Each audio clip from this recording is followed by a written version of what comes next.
Before I begin this most incredibly important interview with Jaeson Jones, he references at some point in the interview a video that he had sent that he would like us to view. So what I wanted to do was to take this opportunity to play this brief introduction as a proem or prolegomenon, so to speak, which introduces Jaeson Jones and also the storyline and the subject matter and the criticality of what we're about to see. So watch this carefully. You guys have rescued over 900 children under Operation Lone Star. People ask me all the time, Jaeson, what is happening to these children? What's the answer to that? That's really the disturbing part of it, that there really is no answer to what happens to these children. Our own federal government does not have an answer to that. They don't acknowledge that. And that's what's really disturbing as a country, that we have these children that are being exposed, that are vulnerable. They're being smuggled by smugglers. It's known for a fact that this is happening. We show it, and that you don't know where they end up and what's happening to them. And the fact of the matter is, many of them are being forced into sex trafficking or labor trafficking, but yet there is no acknowledgement, there's no answer, there's no action from our own government to find out exactly what's happening to the children and what are we doing to protect these children, to avoid these type of events from taking place. And just by the fact that we've been able to rescue over 900 children from one agency alone, not taking into account what other local, county, and federal agencies recover, that in itself is truly shocking. As anybody who has watched me will know, I'm not a big fan of interviews. Most interviews are the worst. Believe me, I hate to say this. They may be great people. They may have done great things, but they're lousy. Jaeson Jones is not in that category. When it comes to the horrors of what's going on our borders, he is the man. Jaeson, welcome, my friend. Thank you, buddy. It's great to be with you, and thank you for the kind words. Appreciate that. But it's true. When people will say this, I'm not blowing smoke. Very quickly, your actual background. I don't want to misquote you, sir. Yeah, I'm a retired captain from the Texas Department of Public Safety. That's basically your state police in Texas. I was a captain in the Intelligence and Counterterrorism Division. I led the Texas Rangers Cross-Border Security Operations Center. Was not a Texas Ranger. I was a captain in that program because of my contacts with U.S. intelligence agencies trying to save lives in Mexico. The Ranger chief asked me to come over and lead one of their programs. It was something that never happens. And then I spent a lot of my time on that southern border, from being a trooper in El Paso, Texas, an undercover narcotics agent in Brownsville, and then a lieutenant in Laredo, Texas, as the war, as the cartels call it, was really kicking off between the Zetas, or Los Zetas as they're known, and the Gulf Cartel. Okay, right now, for reasons, as you know, Jaeson, America has, and why we have these thumbs up things that show up, I have no earthly idea. Anyway, but there's these icons and emojis pop up. As you know, America has the attention span of a gnat. And when I'm recording this with you is the 60th anniversary of the assassination of JFK. And I'm telling you, I actually saw an article that says how the assassination forever changed Dallas. This is an article. So I don't expect anybody to understand this. But true or false, my friend, the border deterioration, the lack of a border, the lack of any kind of control is worse than can possibly be understood, explained, explicated, or described. True or false? True. And I will say it again and again, that what we are really witnessing at the southwest border is the largest U.S. intelligence failure since 9/11. I want you to really think about that for a second. The largest U.S. intelligence failure since 9/11, because most people look at the border crisis through the lens of immigration only, and it is a major player in the problem set that we have. But the national security issues and the public safety threats to the American people are unprecedented, and you see it. And I can give you just one classification alone. Look at the level of overdose, really poisonings in this country from fentanyl. Unprecedented. Listen, Lionel, there is not a terrorist organization in the world that has killed as many Americans as the Mexican cartels. Yet as a nation, we do nothing to stop it. Now, if I were to ask you, let's assume, God forbid, I'm the president. I appoint you to be border czar. And I've got three, let's make it simple, three examples where we're going to go with a film crew and we're going to blow the minds of the American voter public, what would it be? Right now, number one, start with the worst that will keep people up at night and cause their jaws to drop. What would it be? Well, if they knew the number of people coming into this country from all over the world with a terrorism nexus, or those that are living and breathing in our country that are responsible for the death of hundreds of people in Mexico. I mean, we have straight out killers operating in our country, and they're operating freely. Most of them are here on visas because, remember, if you're a cartel member, you can afford to have a visa, right? A lot of people are not aware of that. Many of these guys are here who are, and also the tradecraft that they're involved in. The other part of this that I'll tell you is fentanyl. And these labs, hundreds upon hundreds of these mega labs down in Mexico. We know where they are, but yet we can't get the U.S. government to go get them. So I want the folks to know that this is absolutely fixable. It is, but I have to tell you, we're doing virtually nothing to stop it. And look, here's the great thing about it, Lionel. Through the natural course of time, all things are revealed, and the truth is going to be revealed about what's been taking place. It's going to come out because you can't hide this stuff forever. It'll reveal itself. Take us back to the only time most people have talked about cartels, Jaeson, is through media and through film. How many cartels are there roughly in Mexico, or where are they from? How many are there? Just explain what the cartels are. Yeah, let's first talk about what is a cartel. What does the word mean? Well, the word cartel means agreement. It's just been bastardized over the years, and really agreements between different criminal organizations who are able to mold and work themselves together. And those that are able to collaborate and work well together are the ones that really sit root and grow in size. I'll give you a great example of that. The Sinaloans, you've always heard for years that the Sinaloa cartel, which by the way is one of the oldest in Mexico and is operating in 54 countries around the world, that it was ran by Chapo Guzman. Well, no, that was never true. Chapo ran his cell.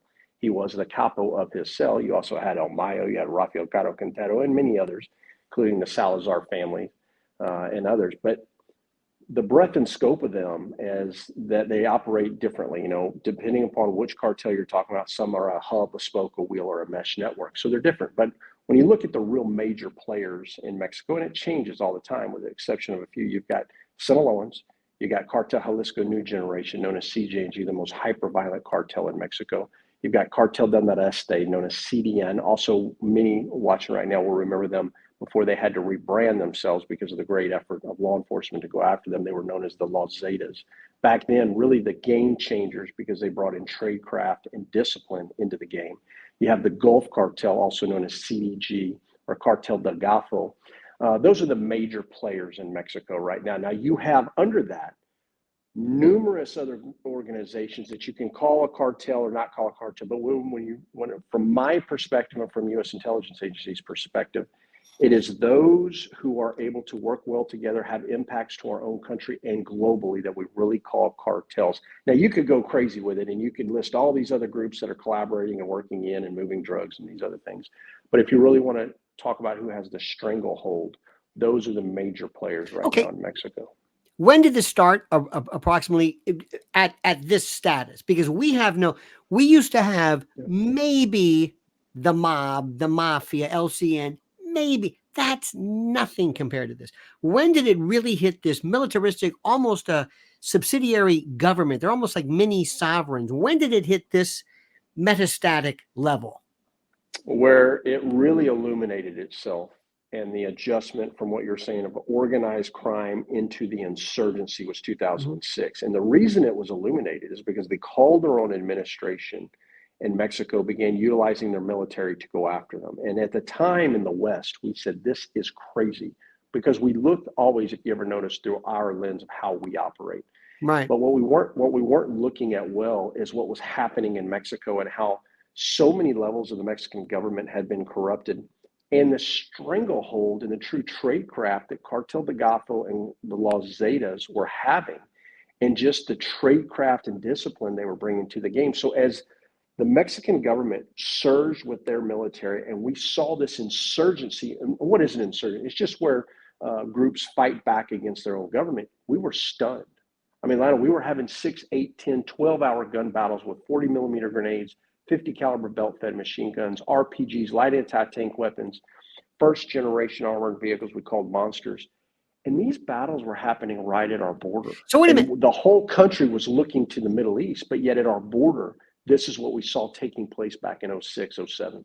We're talking to Jaeson Jones, by the way, and you can also just, I'll have all of your information below for at jasonjones.com. By the way, that's JAES, because Jaeson would not be satisfied with just conventional spelling. And by the way, Jones is also spelled with 9 umlauts and a, just kidding. Now, so when the government decided to go after it as a military, that's what made it stronger versus destroying it? There's something. No, it illuminated it. It's I where see, for the first time, our nation and other nations set back on our heels and said, whoa, there's problems down there. Before that, it was always, this drug cartel is fighting this drug cartel. And no one really understood any type of tradecraft that was being displayed from it. This was the game changer where you could truly see it globally around the world. Specified tradecraft. What do you mean by that? Yeah, well, prior to that, these were drug traffickers. Prior to that, this was organized crime. These were guys, you go do a dope deal. I'll give you a great example. 2004, I'm an undercover narcotics agent in Brownsville, Texas. And you go to do a dope deal at 4 o'clock, you're on what we call doper time, because the dope deal may go down at 10 o'clock that night or 1 a.m. in the morning or not at all. And then the next day, it would go. The Zetas, who were working with the Gulf Cartel, they were going to be doing an operation supporting Gulf Cartel, because that's really what they were at the time. They were enforcers. They had an operation at 10 o'clock. They were ready at 9. They were trained. They were disciplined. And they brought that level of tradecraft. And that was the enforcement wings now coming to play within organized crime, because these guys were criminals before. And this was the real change up, because what the Zetas brought to this, when I say tradecraft and discipline, but you got to remember, the Zetas were former GAFE special forces. And what that GAFE is basically our equivalent to our Green Berets in the United States. Mm-hmm. And they brought in encrypted radios. They brought in military grade weaponry, and then began train the trainer programs to teach these other Gulf Cartel members how to leverage, 2-man, 4-man, 10-man tactics, how to leverage first generation, second generation armored vehicles, and get this into their tradecraft and discipline of how they're operating when they go out. So that was the real beginning of it. And from there, the more and more the military began their operations under the Calderon administration, it illuminated this capability. But then also what it did that was really missed by U.S. intelligence agencies, and I talk about this a lot, is that it forced all the other cartels to either rise to the occasion or fall, because everybody wanted to be a Zeta. I mean, we would sit down, Lionel, we would interview these young cartel members within the Zetas or within CDG, and they would call themselves Commando such and such. And you would listen to them, and they were pretty bright young people. But they had gone through basic, intermediate, and advanced training, and they truly believed themselves to be commandos. And you have to remember, if you look in Mexico, they have some of the most stringent gun laws in the world. You have a lot of people who are extremely poor. So you could go from nothing to something very rapidly, very quickly. And it was so appealing. I mean, the Zetas were spreading like a virus across Mexico. This is where Mata Zetas come from. Mata Zetas, if you're not familiar with that term, that was Zeta killers, because the Sinaloans were being overtaken. They themselves had to unite with other cartels and create the unified groups in order to try to combat this, because everybody wanted to be a Zeta, because you too could be a commando. And this is where the enforcement wings came from, and it's why we see Mexico in the turmoil that we see in today. And you take Jaeson Jones, people who are in absolute squalor, unimaginable poverty, with no future whatsoever, and I'm going to give you a uniform, a rank. I'm going to give you respect. I'm going to give you maybe that family, maybe that paternalistic, maybe that father you've never done. Now, but here's the question. How do these people, aside from being who they are, why is this an American problem? Okay, we got the Zetas. How do they affect us actually, palpably, tangibly? What difference does it make to us? How do we feel their presence and appreciate the levels of their crime? Well, today you feel in multiple ways. In the old days, back when I was trying to really sell this, I was trying to illuminate what was happening in Mexico before it came here.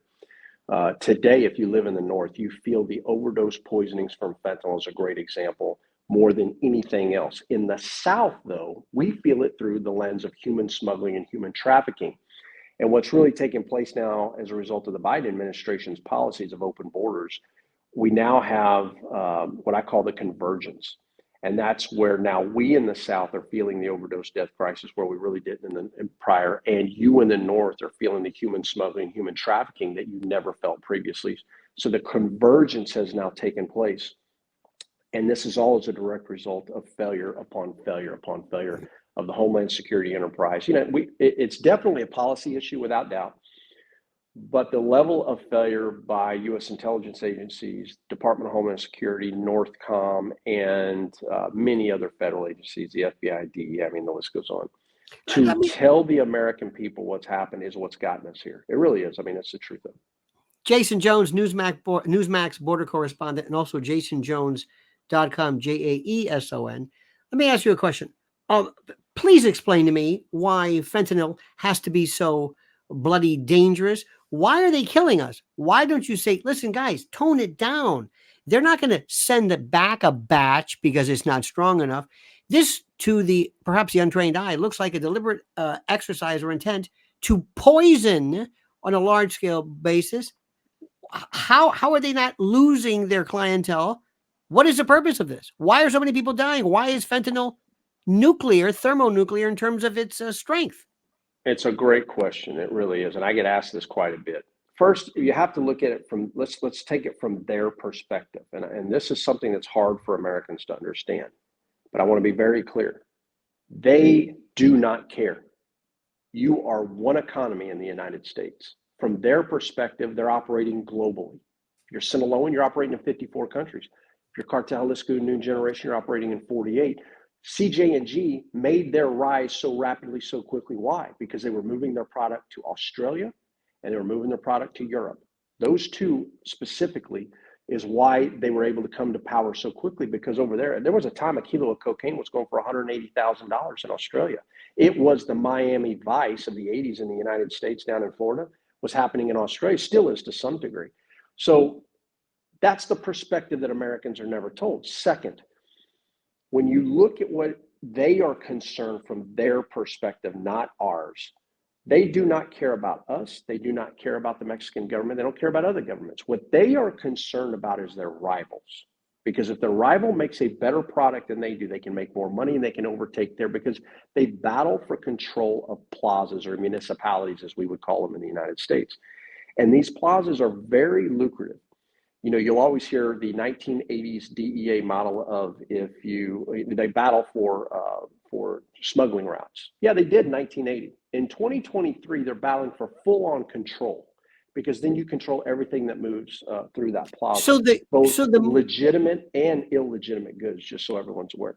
So contrary to rational thinking, my fentanyl that kills is actually considered better, more popular, it's like in the old days here in New York, in the Nicky Barnes era, they would send out deliberately these really hot batches with a particular logo, and somebody would take them and they die, and the desire went through the roof, as opposed to counterintuitive, you would say that will kill you. So do they deliberately stoke this, supercharge, kind of like a gain of function, to use the Fauci term? Do they really supercharge and turbocharge the fentanyl, which actually inures to their benefit later on, because more people want it, because it must be good, because it's killing people, if that makes any sense? Am I right? Does.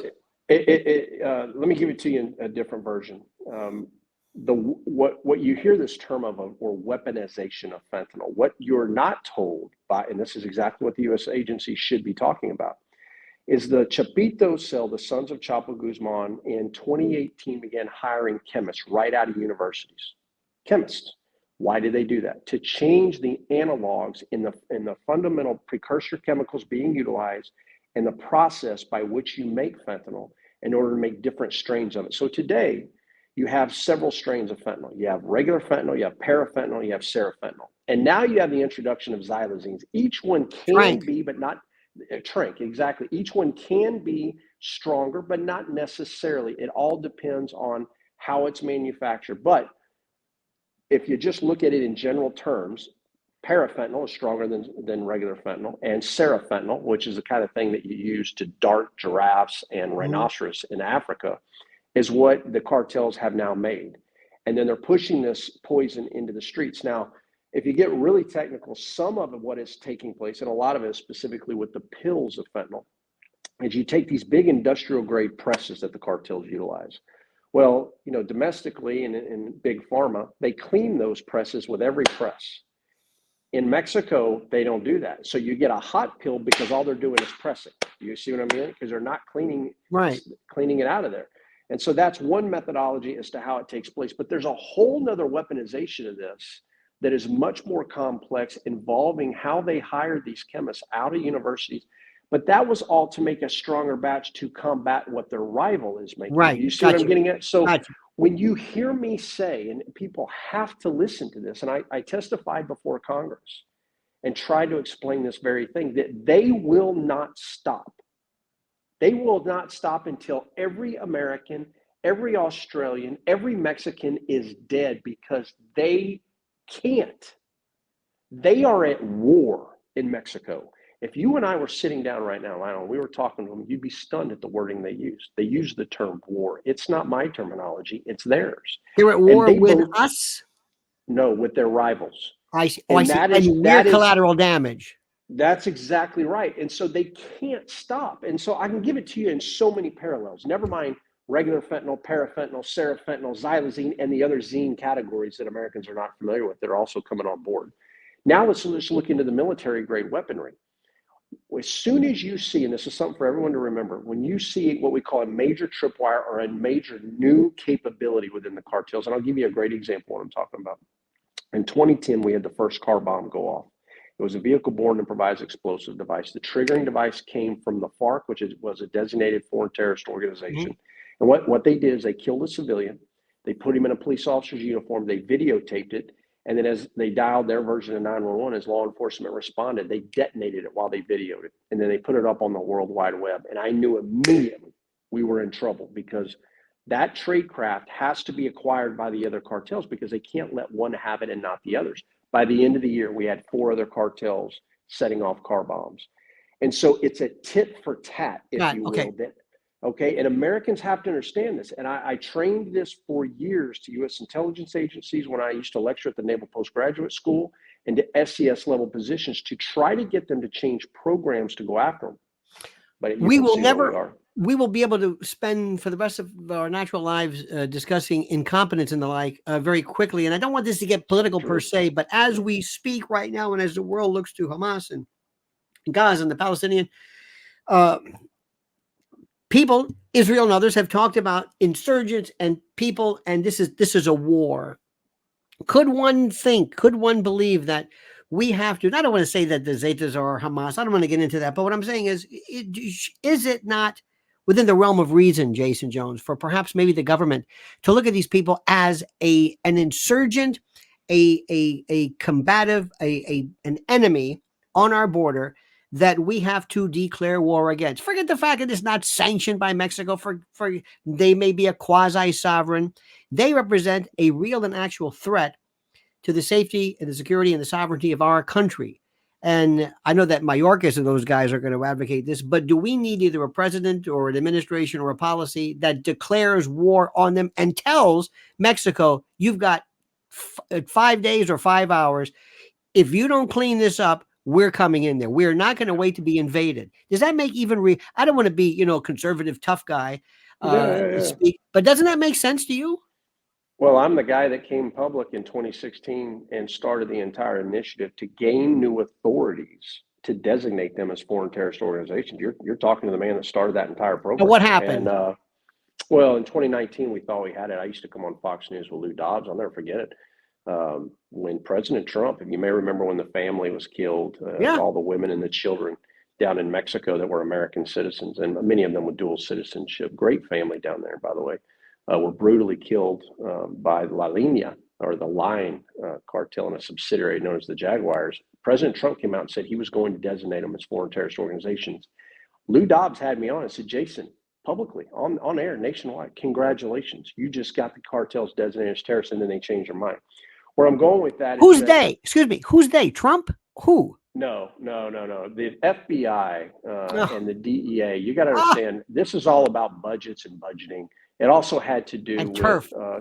working well with Mexico and the Andres Manuel Lopez Okay. Obrador administration in Mexico right now. Let me just It say all had to something. do with that, and the push-pull factors of who would have control of this and who wouldn't, and where the budgets would go. That's what really caused a lot of this issue. Parenthetical, this is me, not you. Lou Dobbs is one of the smartest. He was so prescient. He was so Vatican. I used to be on her show when he was on CNN, and he was talking Yeah. about the borders, and they'd say, Lou, what is this fetish you have with people? And it turns out he was right. He also was talking about the North American Union and the New World, whatever. Now, moving this, as you know, my beloved wife, Lynn Shaw, and Lynn's Warriors, is her focus is on human trafficking. This is how you did a presentation in New York that was absolutely mind-boggling, and nobody boggles my mind. Thank you. It was, but it was tragic. It was tragic. There are just your videos. It's so funny. I got to tell you something. Your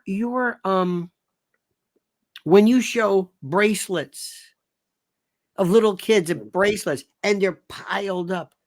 I remember one time in Israel at the Yad Vashem at the Holocaust Museum, seeing things like a pile of safety pins, and you realize, my God, look at me, or shoes or watches or glasses, and you realize each one of those, oh my God, sometimes something that is seemingly inanimate, seemingly representative or symbolic hits you more.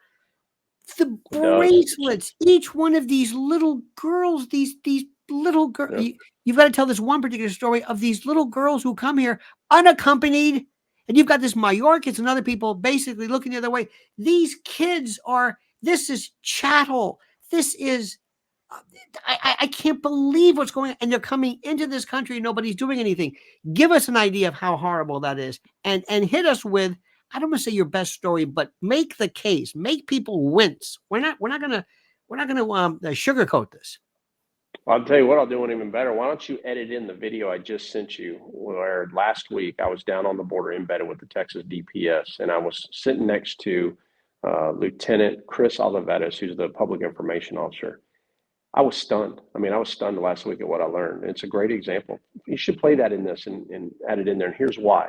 Because he revealed that one agency, the Texas Department of Public Safety under Governor Abbott's Operation Lone Star, have rescued over 900 children since March of 21.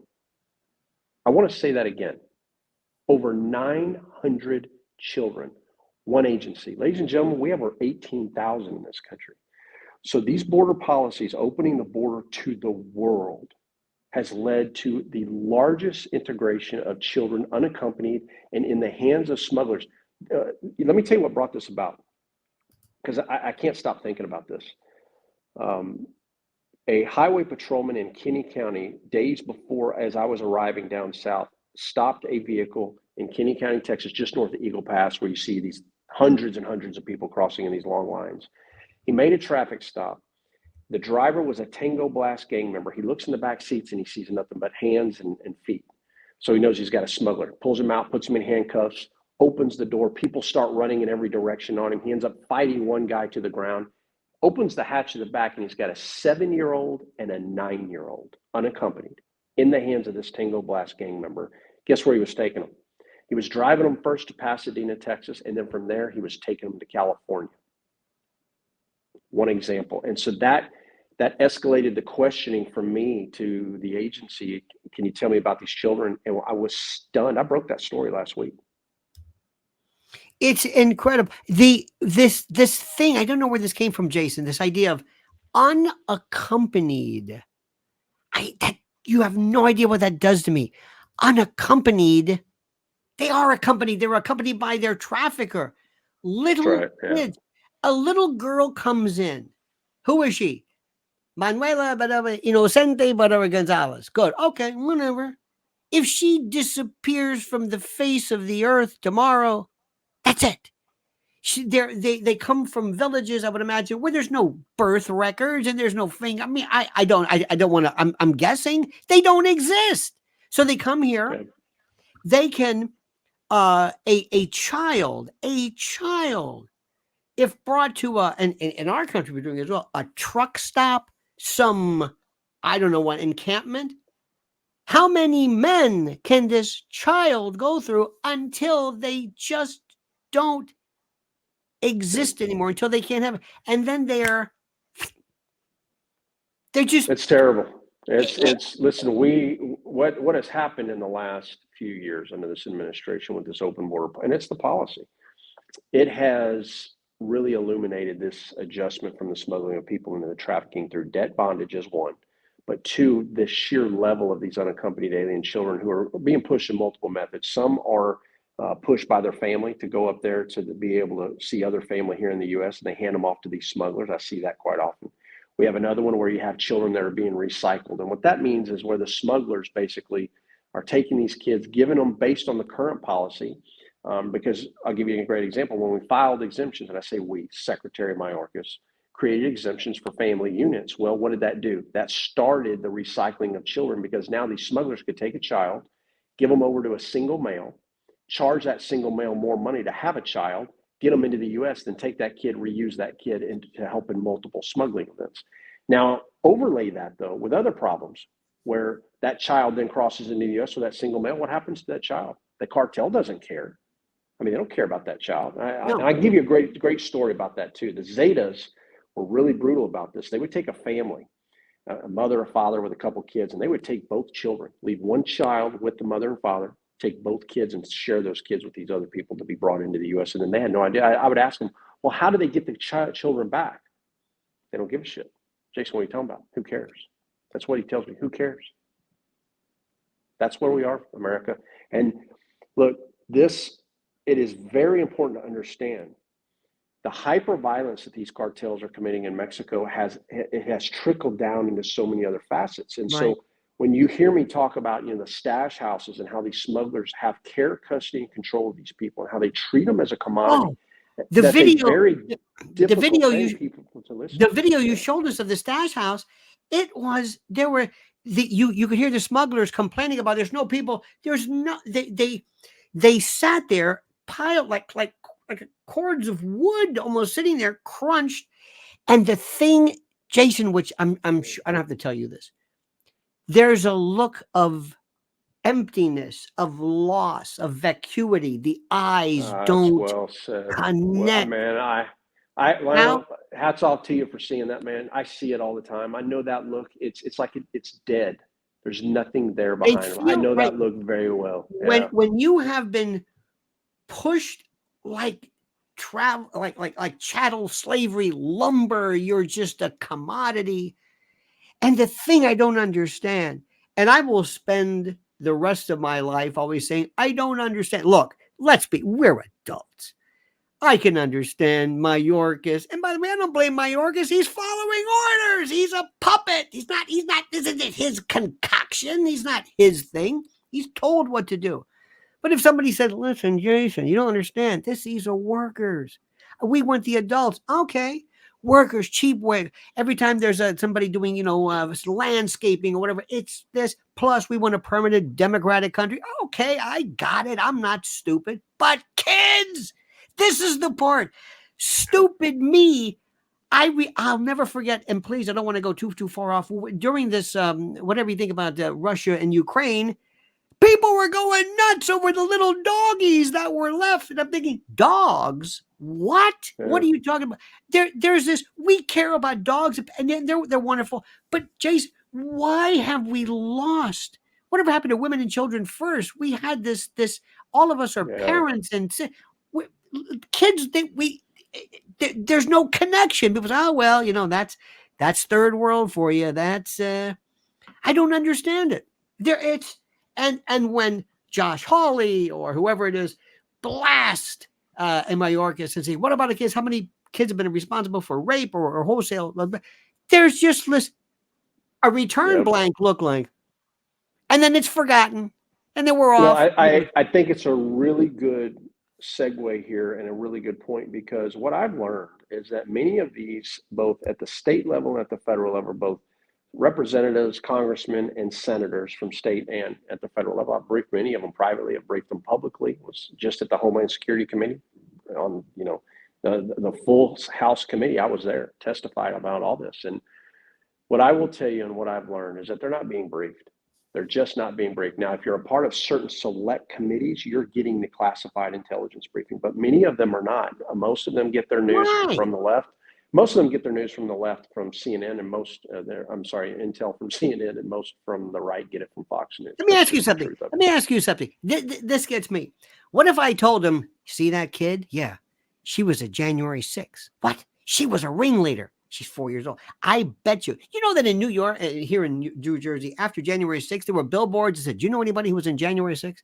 They're still going after January 6th. I don't want to go through that argument. What I'm saying is, don't give me this. These people have access to intel, surveillance. They can biochip them. They can take each kid, do some kind of iris scan or something. If you told the United States, show me what you've got. I don't want to chip people. I don't want to do all this stuff. But I guarantee you, if they gave a shit about these kids, pardon my French, those kids would have been pulled off. They would have gone through an interrogation. Who is this man? What is this? Explain it. They would have gone through some kind of tier 1 interrogation. There would be time. This is a great question. See, so this is what's not being told to the American people. Go to the border, see it. You know what you see? You see cattle lines of people. There are not enough agents. So what is happening is their job is to do one thing, and it's to process people as fast as they can into the United States. And their leadership are telling U.S. Border Patrol agents and Office of Field Operations to get these people into the countries. That is coming from leadership. So this is where these children are being lost. This is where the problem set is coming, and these layers are being impacted because they don't have time. There is no time to determine, is this child directly linked to the child?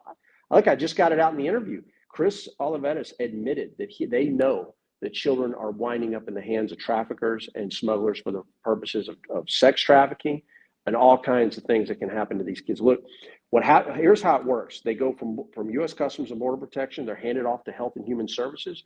Then from there, they're shipped all over the country to our foster care systems that already, before this, were already broken. And this is why DHS has admitted they've lost over 80,000 of them. This is why they know that they can't. I don't want you.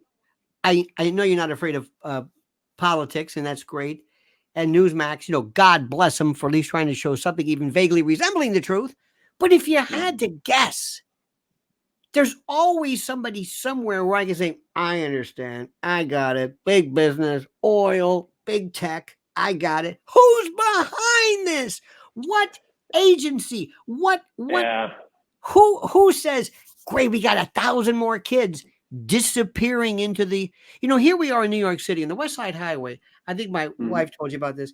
We would always see these young women, again, with the mask. Oh, that COVID mask. It's a great way to also hide the identity of people who have been kidnapped. But they're out there with kids on their back on the West Side Highway, dark, selling bags of fruit. This is, apparently it has been suggested, this is labor trafficking. There are people who have come from, it doesn't sound as perhaps sexy, but people from other countries who have ended up, who they think they're coming to get into the financial sector. They have their passport taken, and they end up doing a house cleaning in some place and threatened with whatever it is. So that's all levels. But I can kind of get that. I understand it, sort of. But children, if Mayorkas or HA or whoever it is deliberately looking the other way, somebody in our government has made a deal with sex traffickers. Somebody, it's the only thing. I don't think they woke up one morning and said, now's my chance. Who are they? I will tell you that what I think we're going to find when it comes to all of this is that the NGOs and the movement of people as immigrants across the ideology world globally, what you're going to find is that this is an industrial complex of its own. The immigration industrial complex. And then what you're going to find is that these NGOs have been working side by side with, the Democratic Party and the far lefters. and it has just grown into this massive machine, you Absolutely. know. Yeah. It's like a cancer. And Yeah. exactly. And then now you take that ideology and you overlay it with the cartels, the alien smuggling organizations, the Halcon network, US-based street gangs and tier one gangs operating globally. And what they have taken is this immigration world and said, let's just take it to a whole nother level. And that's exactly what the CDG Right. started when they began putting wristbands on men, women, and children, because we are continually underestimating the dark networks in Mexico Right. and globally and how bad they can be. And the worst part of this, it really gets me, is that I go to that border and I illuminate it. You know, I stay out of the left or right issue as much as I can, but I attack policy, and I especially attack the failed leadership of the Homeland Security enterprise, because their job, and I come from that world, is to stay out of politics, but to make Right. sure to always shoot the American people straight. And when this all comes out, the classified reporting on what they really know, and it will, because through the natural course of time, it's all revealed. Americans are going to be stunned at what we have allowed, but it's Well, also going to trigger how we're going to fix the problem in the future. let me do It this, really my will. good friend. Jaeson Jones, you are without peer. You've got to promise me that we've got to pick up and do this again, because I want this. I don't want to Absolutely. overwhelm. I Absolutely. don't want to put people into a coma here, but I want you to understand something. It's very interesting. Gore Vidal said one time, I'm not a conspiracy theorist, I'm a conspiracy analyst. And there are major faction conspiracies, confederations of everything you can imagine. There is a new, to use a Klaus Schwab term, a new global reset. There is a new configuration of the world where individual sovereignty and individual groups of people in the United States and North America, it has pretty much been subsumed under a bigger rubric of this thing called, and you mentioned it, globalism, NGOs, whatever. And one of the things I think, believe it or not, is the first rule is we must destroy everything and anything that defines order, separation, sovereignty, control, authority, jurisdiction. We've got to just start now by turning people's expectation interests off when it comes to the idea that there is a border. We want to destroy the notion of the border. Unless we don't like you, then of course you're going to find. And I think it's part and parcel of something that's a systematic, almost a learned, conditioned habituation of people to just kind of sort of accept it and just move on, and also inundate the blindsided American people with as much information and data that just overwhelms them. So they say, oh, the hell with it. But we're not going to stop. Jaeson Jones, if somebody wants to get a hold of you, I'm going to put your information up. Please, where can they reach you? What would you like them to know? Because God bless you. If I could canonize you and appoint you for sainthood, I would do it. How do they reach you? Well, it was great to be with you today. You can find me at jasonjones.com. That's JAESON Jones.com, or on Newsmax. I'm live every day trying to show what's really happening, because look, I always want to leave on a positive, and that is this. Don't let anyone tell you this isn't fixable. The problem here is this, though. To what degree of damage to American families is going to take place? Absolutely. We've already lost 111,355 people in the last year alone to fentanyl and other drugs, never mind all the other things you and I talked about today. So from my standpoint, I want everyone to know, don't think for a second this isn't fixable, but we're going to have to get really tough. Absolutely. We're going to have to go after all of these people who have done what they've done to so many innocent American families and so many innocent Mexican families. And we're going to get it done. Jaeson Jones, jasonjones.com. You promised me, I want you to raise your right hand and swear that you were going to be back. We're going to do this again and again and again, because we have to get this one brick at a time.